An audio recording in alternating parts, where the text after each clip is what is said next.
Hi everyone, I thought I'd do a small painting for you, or not small but a medium-sized painting for you this evening. I've got a 16 by 16 inch canvas.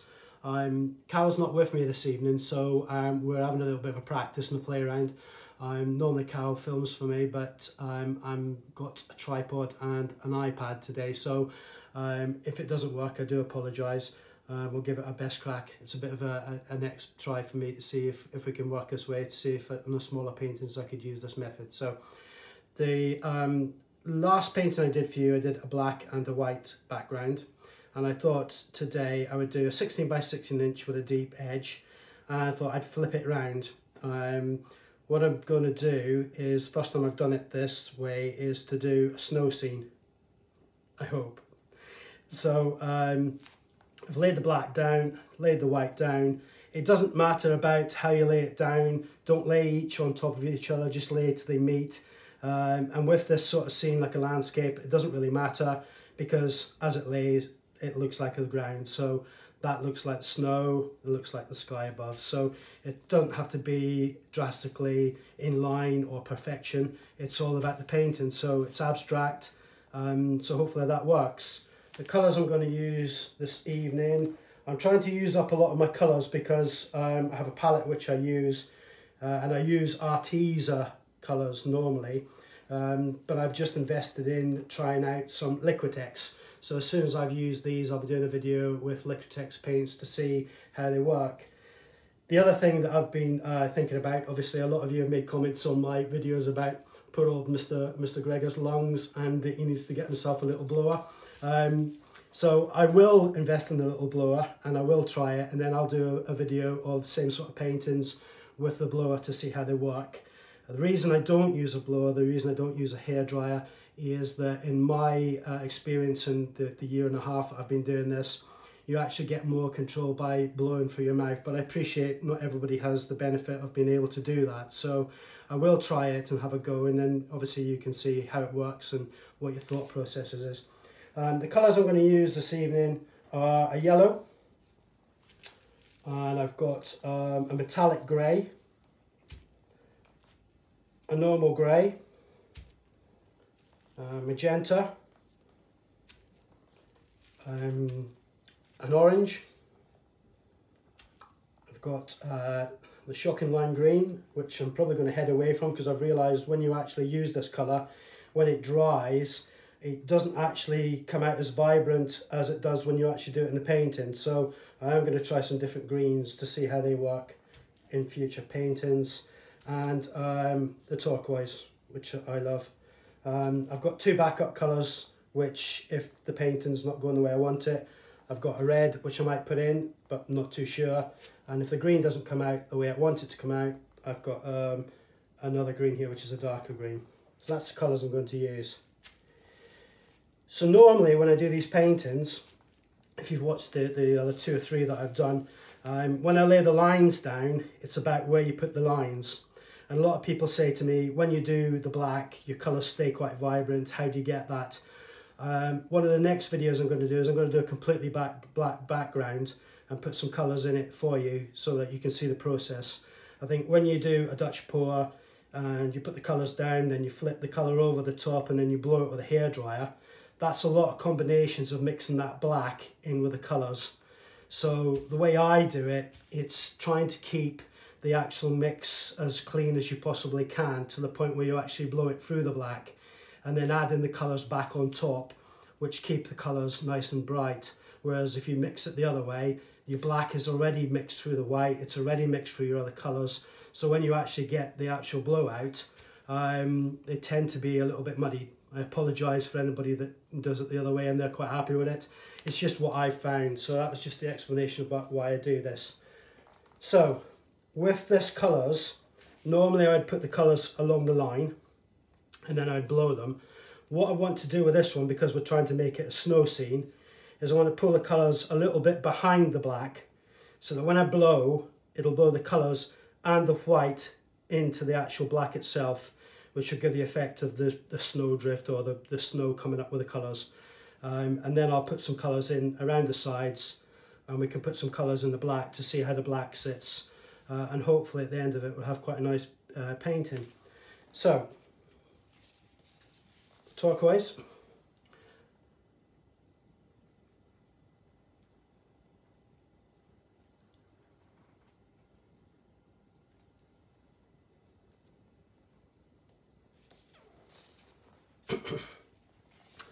The magenta.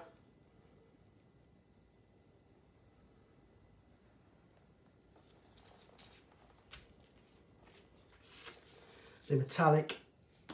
What I find with metallic, when you use this metallic, once you've actually used it and the colours are drying, you can't actually add more metallic into it, because what tends to happen, instead of it actually soothing out into the actual colour and mixing, it tends to leave a puddle, which I found in one of the other paintings I did a while back, because they had a completely different grey background. Green.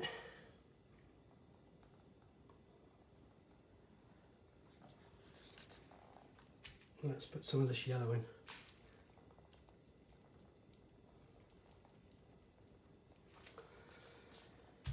I've got a lighter blue as well, which I'll put in just at little spots.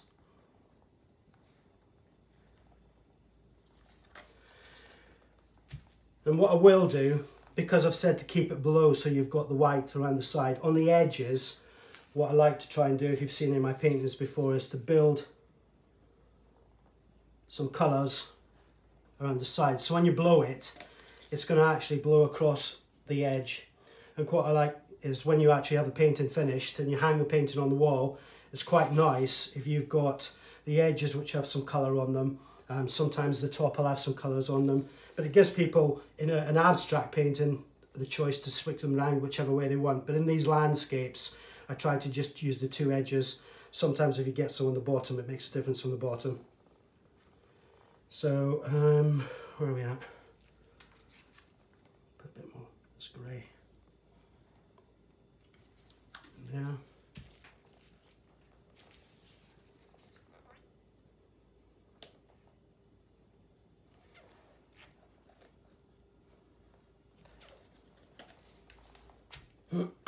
I was thinking about this the other night, and I thought, well, I'd try it, and I thought, no, because I haven't tried it yet. I was thinking with the black and the white and the snow scene, I thought about putting some colours across the top, so maybe a light green, a magenta, some blues, some whites, and then doing a little swipe across it, which when you have the snow scene at the end, if it worked, it'd be quite nice because it would give it a feel of the Northern Lights.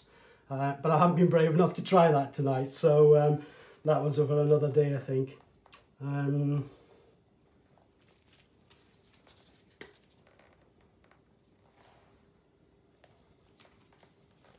so. So that's the colours all laid down. What I'm going to do now is blow them. When you blow them, you need to be quite gentle when you're blowing the white into the black, because what I don't want to do is to mix it too heavily. So it's just a case of blowing gently up to see if you can get a shape through the actual black and the white. So here goes.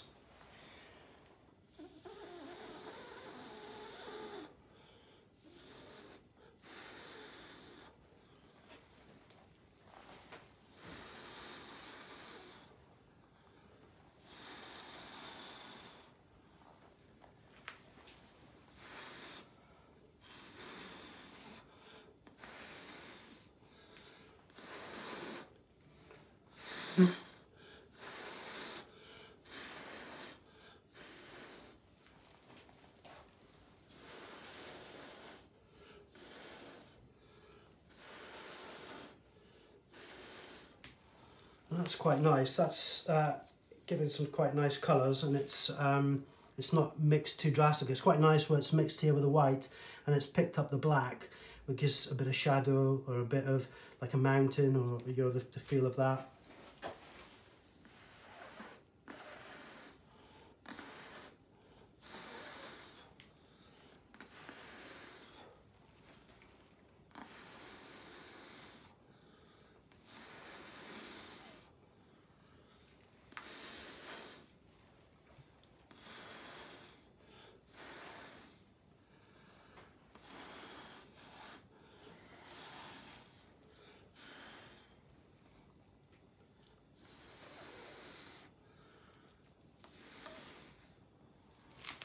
Oh, that's quite nice. So Might put a bit more yellow just in here into that black.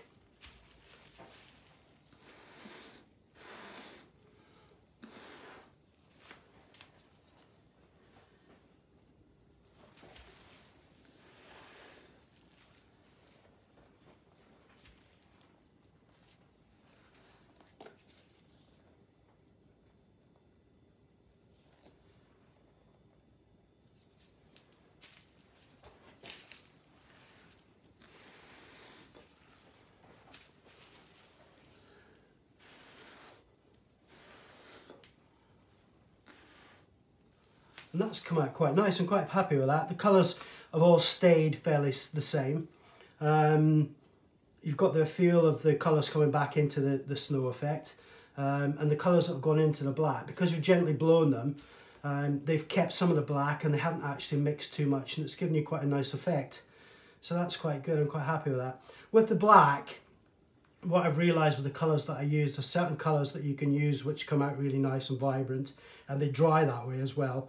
And once you put the varnish in, they pull themselves back up, which is quite nice. But what I've realised, purples, dark blues, which obviously makes sense, they struggle once they dry. They start off nice and vibrant when they're wet, but once the colours dry, you tend to lose the actual colour itself. So when your painting's finished, it's a little bit disappointing sometimes because you've lost some of the colours. Yeah, what I want to do is I'm going to mix a little bit of the orange just here, and I'll put some just there. And then I'm going to use the straw.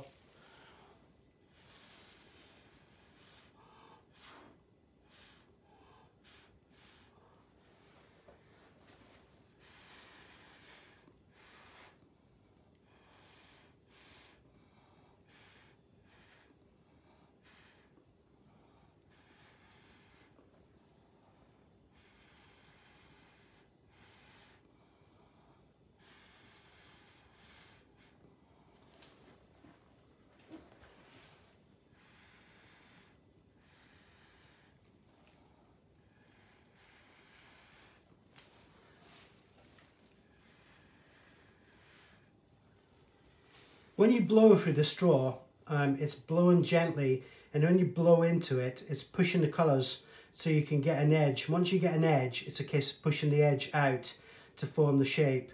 This is really nice because it's starting to get some cells in here, so I'm not going to do too much with that bit.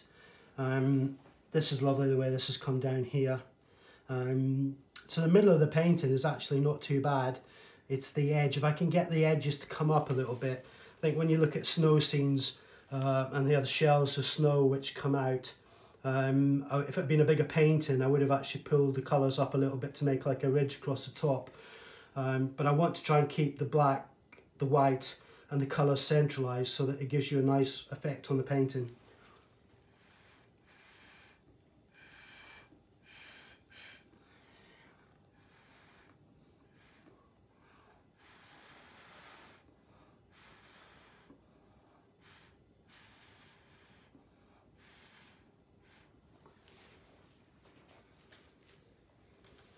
I'm going to put a bit more magenta into this bit here.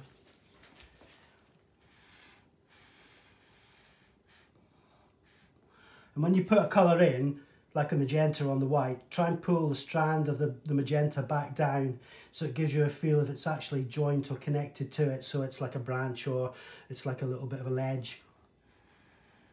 And push that white out, which gives it a nice feel there. And you can see here, there's some whites around the edge. Just gently push them. So.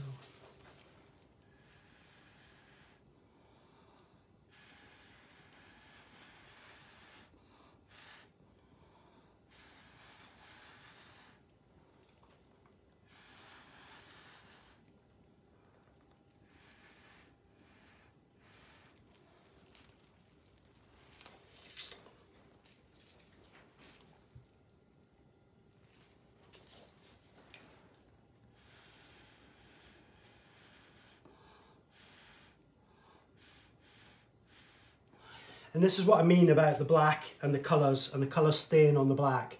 If you'd put that colour as if you would have as a Dutch pour and put the colour pool of that colour down, put another colour on top, then flick the black over the top, immediately you're starting to introduce that black into the colour, which gives you a chance of losing the colour. And then when you blow it, you're pushing the black across it again, which is then diluting the colour even more. So by doing it like this, you're actually managing to preserve the colours and keep them nice and vibrant.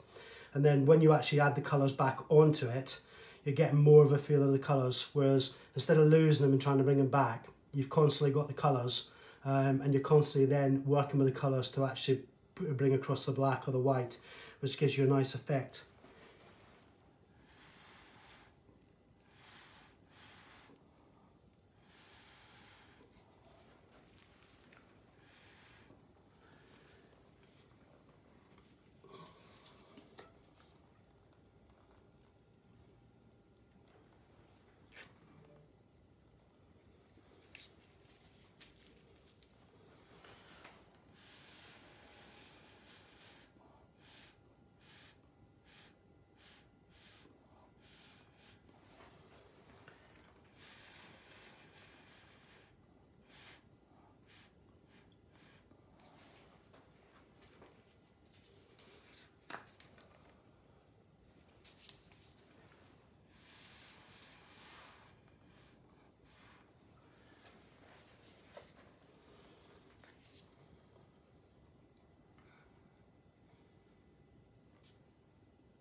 This grey is quite nice. I think the start to just give a little bit of puddles there.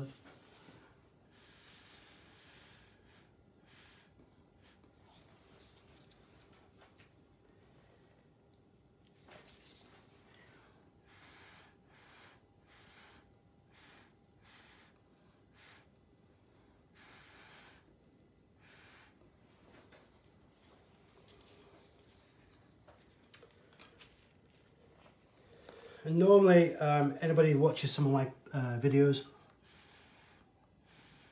know that I like to put a little floating leaf or a little floating petal or a little floating something into the actual top colour. What I thought I'd do today, this will probably go drastically wrong, is to put some white up to the top.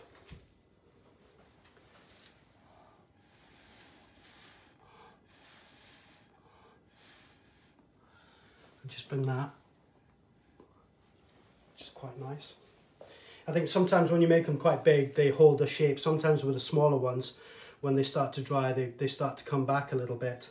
What I might do is down here, don't want to spoil it too much, a bit of black there.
It's quite nice.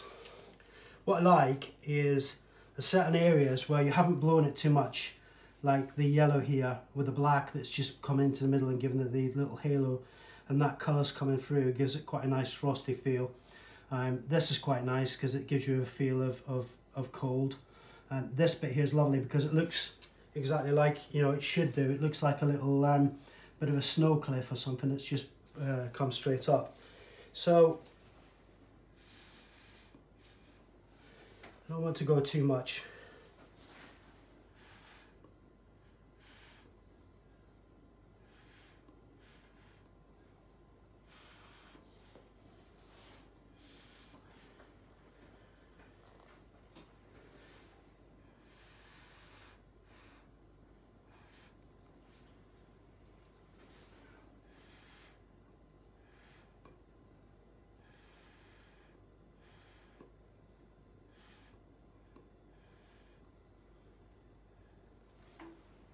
I'm actually quite happy with that.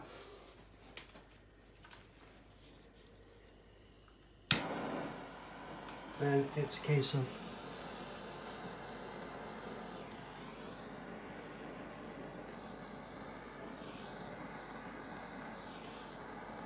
that's nice.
So that is that.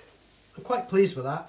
I like the contrast of the black and the white and the colours in the centre, and I like the way that when we've torched it, some of the colours have actually started to pull away, which gives it like icicle probably feels quite nice there. So I'm quite pleased with that.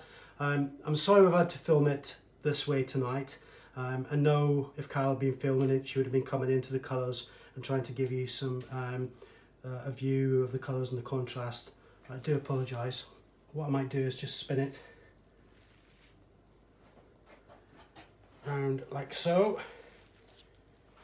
which gives you a better of a look at it that way. So that's that for this evening. If you haven't already subscribed, subscribe. I've got quite a lot of different ideas and quite a lot of things that I want to show and do. I'm going to try and do one a week, but it just obviously comes down to time scale.